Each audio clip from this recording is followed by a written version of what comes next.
Que vamos, gente, vamos embora. Vamos dar continuidade ao nosso estudo sobre direitos políticos. Vamos nessa. Tá desperto aí em casa? Tá desperta, tá antenado, tá acordado, acordada aí? Tô vendo aí que vocês estão meio cansados. Ó, não vacila não, gente. Isso aqui é o caminho mais rápido para você acessar o teu tão sonhado cargo público. Ou então a sua função pública, beleza? Então, ó, inelegibilidade. Vamos tratar sobre esse tema também, bem recorrente nas provas de concurso, bastante cobrado também em direito constitucional, e é importante a gente saber para fins de direitos humanos. Então, essa inelegibilidade, ela visa proteger a probidade administrativa, ou seja, a moralidade, visa evitar com que candidatos mal intencionados, de má fé, entrem na função pública se ludibriando a população. Então, com essa ideia de você garantir uma normalidade da eleição, com essa ideia de se evitar o abuso do exercício da função, cargo ou emprego da administração pública direta ou indireta, é que a nossa Constituição Federal, no parágrafo 9º, artigo 14, ele inclusive traz essa ideia da inelegibilidade em determinados casos, com determinadas características. Ou seja, a pessoa não poderá se eleger. E aí, a inelegibilidade, ela poderá ocorrer em dois tipos. A inelegibilidade absoluta e a inelegibilidade relativa. Essa relativa, por sua vez, se divide em outras 3 características, que à frente vamos detalhar. Vamos começar pela inelegibilidade, parece mais um trava-línguas, né? Essa palavra inelegibilidade, tem que ir para o fonoaudiólogo para conseguir falar isso. Inelegibilidade, né? Vamos lá falar sobre essa inelegibilidade absoluta. Está lá no parágrafo 4º do artigo 14 da nossa Constituição Federal. E ela diz, a gente trouxe aqui de forma didática no nosso material, como ela se divide e que ela se caracteriza. Então, a inelegibilidade absoluta, ela se adequa aos inalistáveis. Quem são esses inalistáveis, Alexandre? São os estrangeiros e os conscritos durante o serviço militar obrigatório. Lembrando, não confunda estrangeiro com brasileiro naturalizado, ok? Então, não pode se eleger de forma alguma os inalistáveis, que inclusive é um dos pressupostos de você ser eleito, que a gente viu no nosso bloco anterior. Você se alistar é um dos pressupostos. Então, uma condição, uma inelegibilidade absoluta é a questão dos inalistáveis e também os analfabetos. Os analfabetos também não podem ser eleitos. E aí, todos nós vamos ter em mente o caso muito falado do Tiririca, não é? Quem aqui quem é que vai esquecer desse caso, né? Foi debate no Brasil inteiro, será que Tiririca pode assumir ou não pode? Ele foi o candidato a deputado federal por São Paulo, mais eleito, que teve mais votos em São Paulo. E o grande detalhe é isso, porque ele não é paulista, né? Mora há muito tempo em São Paulo, né? Mas ele é cearense, todos conhecem, né? Cearense, ganhou a vida inteira como humorista, né? E muitos questionavam se ele poderia ser elegível ou não, tendo em vista a sua possível condição de analfabetismo. Mas ele realizou uma prova lá, enfim, que disseram que ele se constatou, né, não é que disseram, se constatou, né, enfim, que ele é considerado alfabetizado. Mas eu acho que o nosso Brasil deve se utilizar de outras formas para se repudiar o sistema político. Não é se colocando uma pessoa que não tem nenhuma identidade com propostas de políticas públicas para uma sociedade como um todo, não é se colocando qualquer pessoa só... Porque a maioria dos votos, isso foi uma pesquisa que foi apontada, a maioria dos votos para Tiririca foi voto, como se chama, voto de protesto. Ah, não tem ninguém em quem votar, eu vou votar nele. Só tem, como disseram, né? Só tem ladrão, só tem corrupto e tal, então vamos votar em Tiririca, já que tá uma porcaria mesmo, enfim. Eu acho, aí minha opinião pessoal, eu acredito que a gente não deve se valer de cargos estratégicos, como o nosso parlamento, seja municipal, estadual ou federal, para fazer valer voto de protesto. Eu acho que a gente tem que sempre procurar o melhor, independentemente de ser difícil. Realmente é muito difícil, é fato, né? Muitos não conseguem representar, agora tem vários que realmente são políticos de respeito, enfim. Mas realmente a gente está vivendo uma crise de representatividade. Mas a gente não pode se valer de um instrumento tão caro que foi conquistado por tanto sangue, né, por tanta luta que foi o direito de votar, a questão do voto direto, que a gente lutou contra a ditadura militar enfim, a gente não pode deixar isso de lado e ficar utilizando formas equivocadas de protesto. Quer protestar? Então provoque o seu candidato, né? Enfim, o analfabeto, voltando aqui para o nosso estudo aqui, o analfabeto, ele é considerado inelegível numa condição absoluta. E aí, o caso, para a gente memorizar facilmente esse estudo, é o caso do Tiririca, que ele foi considerado apto, foi considerado elegível, certo? Então, vamos falar aqui, vamos abordar as condições da inelegibilidade relativa. Então, a inelegibilidade relativa, ela pode ser em razão da função ou em razão do grau de parentesco. Esse, em relação à função, ela tem duas possibilidades. Então, você não vai poder, segundo o artigo 14, parágrafo 5º da nossa Constituição, ser reeleito para um terceiro mandato consecutivo e subsequente. Cuidado com isso, gente, porque eu já vi algumas provas de concurso fazer uma pegadinha. Principalmente dando exemplos práticos, que é normalmente como quando cai assunto de direitos políticos. É sempre casos concretos, casos específicos que você vai tentar, você vai ser colocado para analisar se cabe ou não a questão da elegibilidade de determinada pessoa.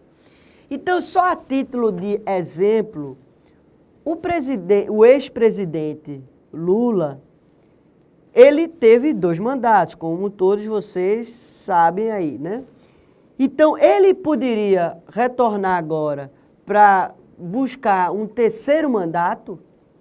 Isso não estaria vedado pelo parágrafo 5º, artigo 14 da nossa Constituição? Não, isso não está vedado. Cuidado, porque a vedação é para o terceiro mandato, olha o detalhe, subsequente e consecutivo.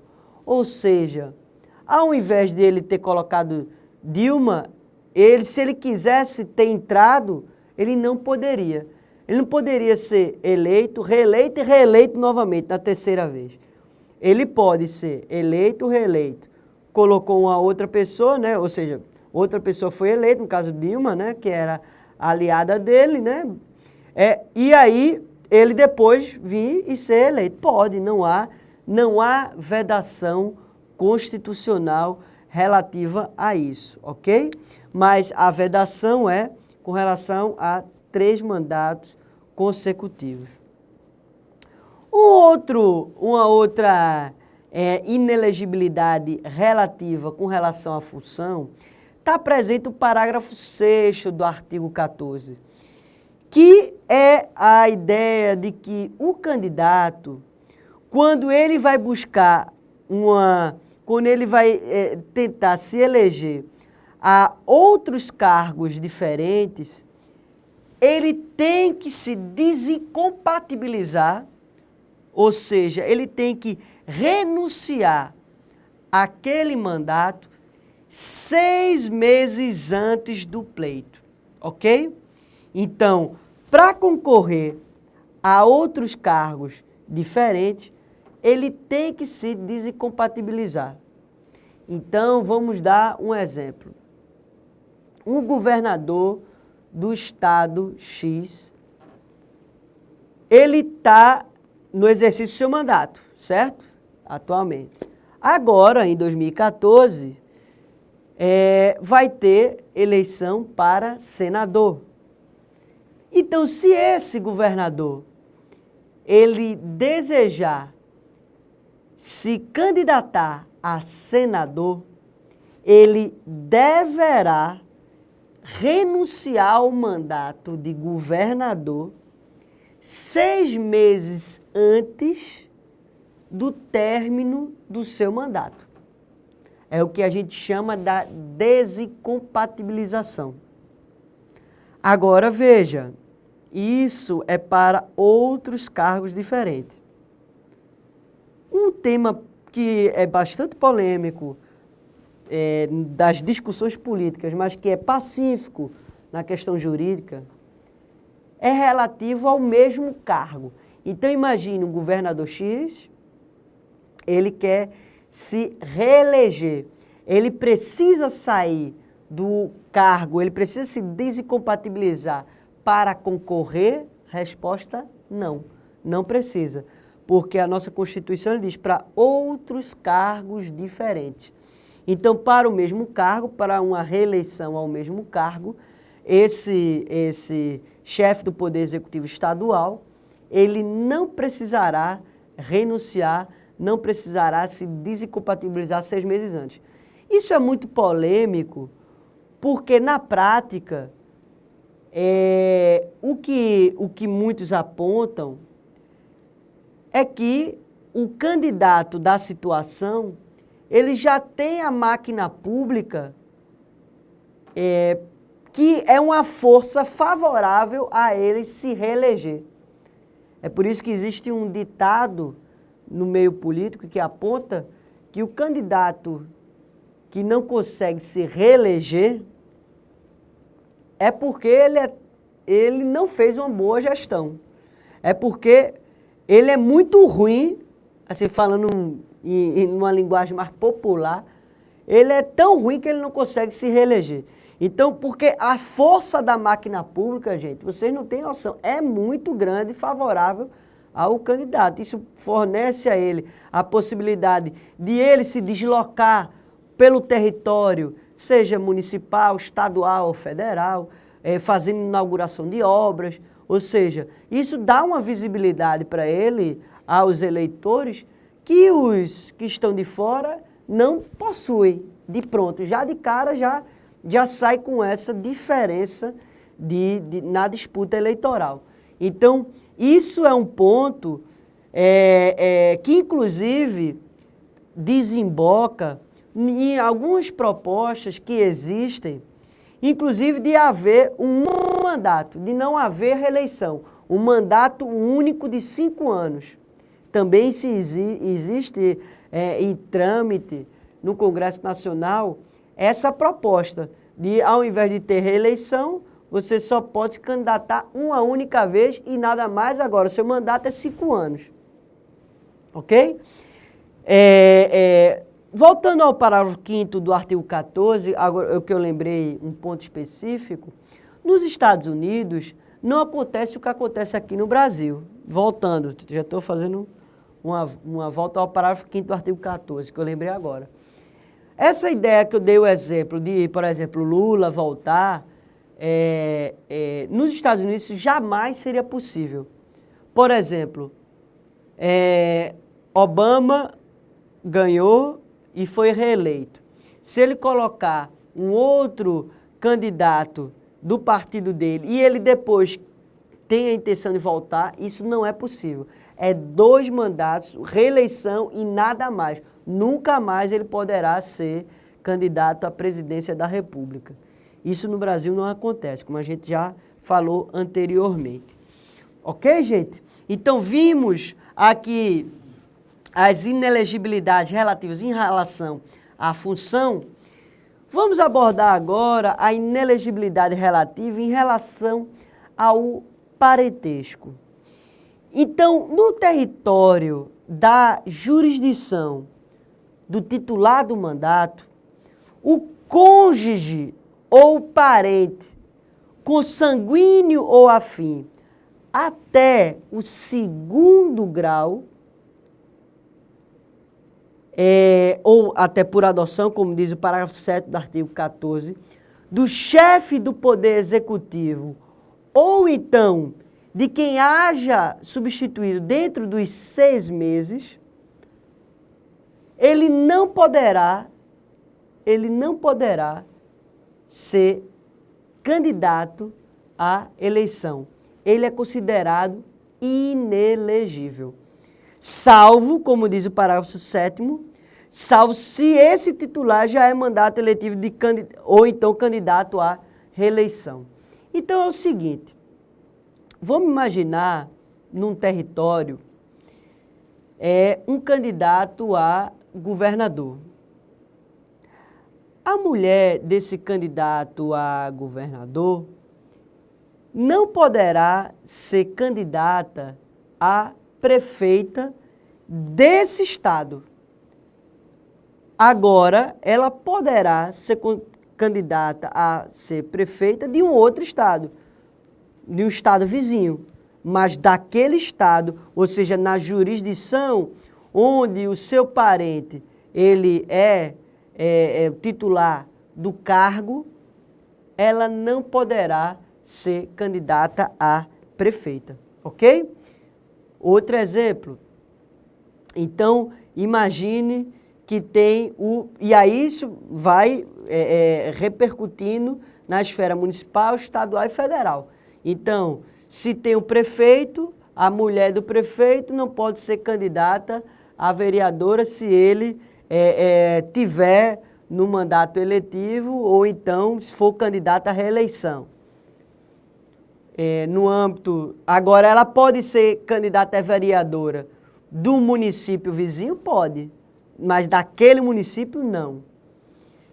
Vamos lá, governador já falei, presidente da República, então gera incompatibilidade em todo o território nacional, ok?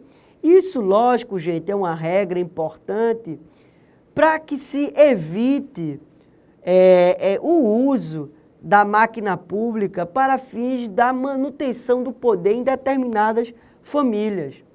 Um ranço político que ainda persiste no nosso Brasil, apesar dessa nossa legislação. A gente sabe que essa repercussão do poder, esse coronelismo, principalmente no interior de muitos estados, ele é presente, né?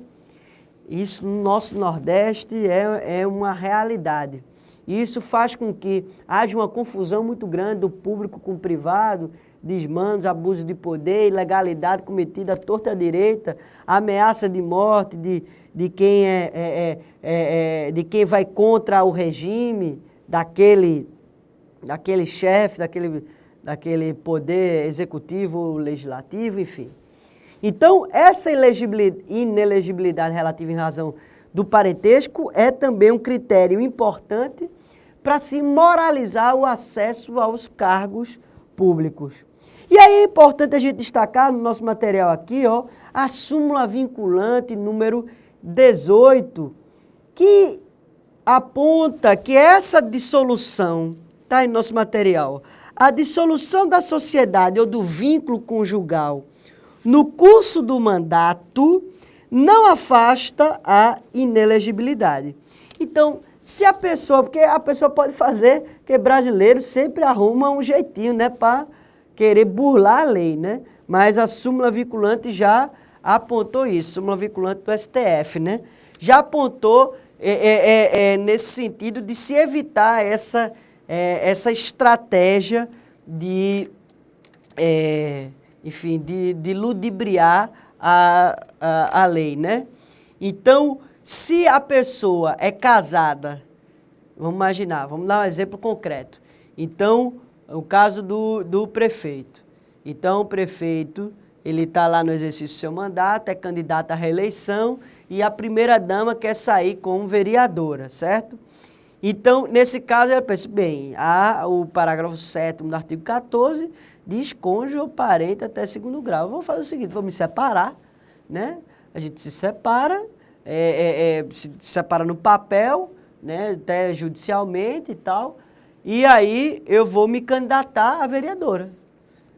Já que não sou mais parente, sou ex-mulher. Ex-mulher não tem vínculo de parentesco, né? Então, vou fazer isso. A súmula vinculante apontou que isso não é suficiente para manter a elegibilidade dessa, nesse meu exemplo aqui, dessa candidata a vereadora, ok? E é uma decisão importante para se evitar essas manobras de enganação do eleitor, inclusive, né? E da manutenção e perpetuação do poder em uma única família, ok? Beleza? Então, vamos estudar agora sobre a privação dos direitos políticos. Então, essa privação dos direitos políticos entra dentro do que a gente falou no nosso bloco anterior sobre os direitos políticos negativos. Então, falamos dos direitos políticos positivos do sufrágio, né? Vocês vão estudar em casa os outros direitos políticos positivos, mas aqui é importante a gente dar uma pincelada nesses direitos políticos negativos, que são essas privações desses direitos políticos. Primeiro, a cassação do direito político. Isso foi muito aplicado durante a ditadura militar, que você não tem mais nenhum direito político nunca mais, assim, por tempo indeterminado. Isso é vedado, isso é uma violação aos direitos humanos, a cassação total do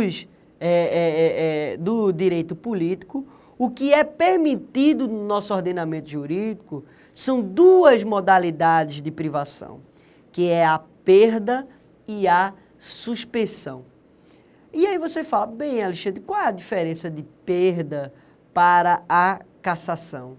A perda, gente, ela somente se dará quando houver o cancelamento da naturalização daquela pessoa que perdeu a sua naturalização de brasileiro por conta de decisão judicial transitada em julgado, porque cometeu um ato atentatório, né, ao nosso Estado Democrático de Direito.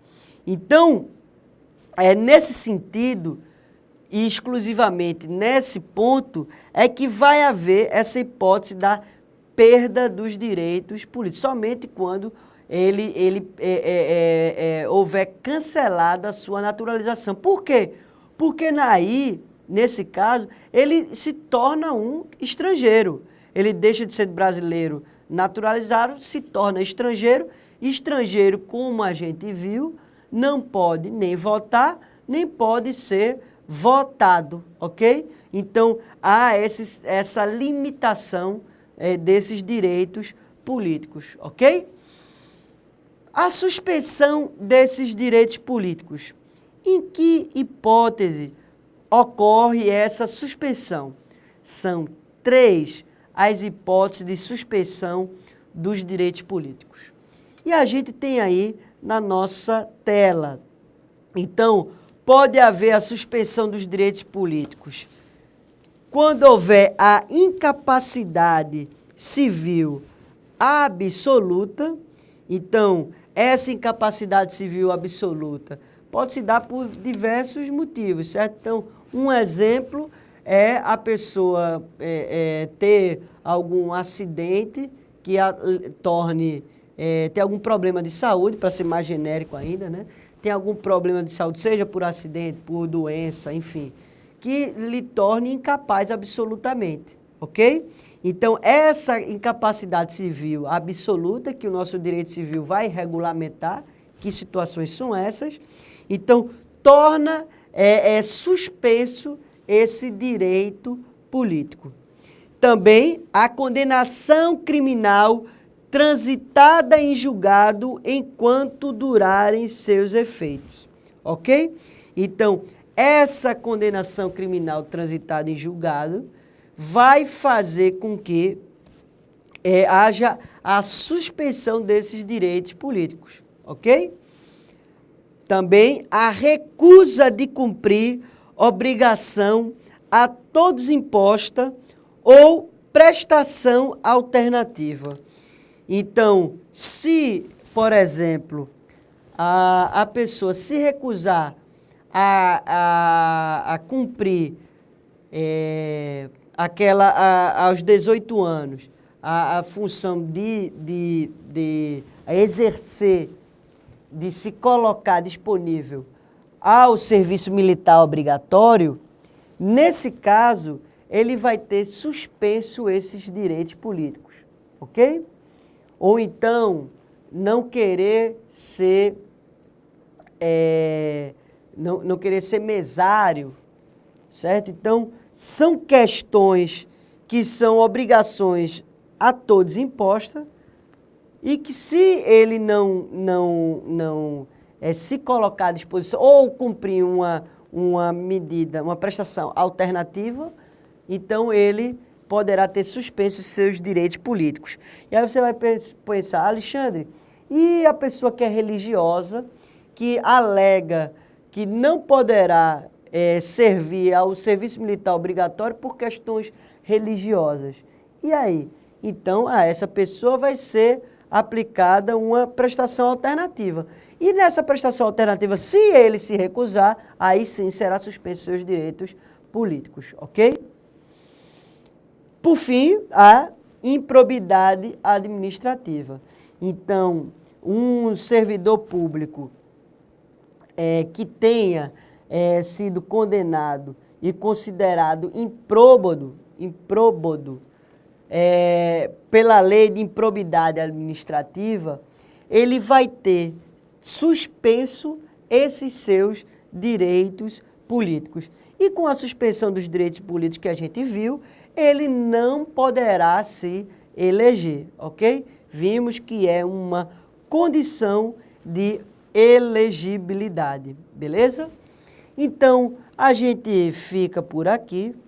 No próximo bloco, a gente dá continuidade ao nosso estudo dos direitos humanos, agora sobre uma outra perspectiva, um outro assunto. Entraremos no tema do incidente de deslocamento de competência, também conhecido como a federalização dos graves crimes contra os direitos humanos, ok? Então, até a próxima e vamos que vamos!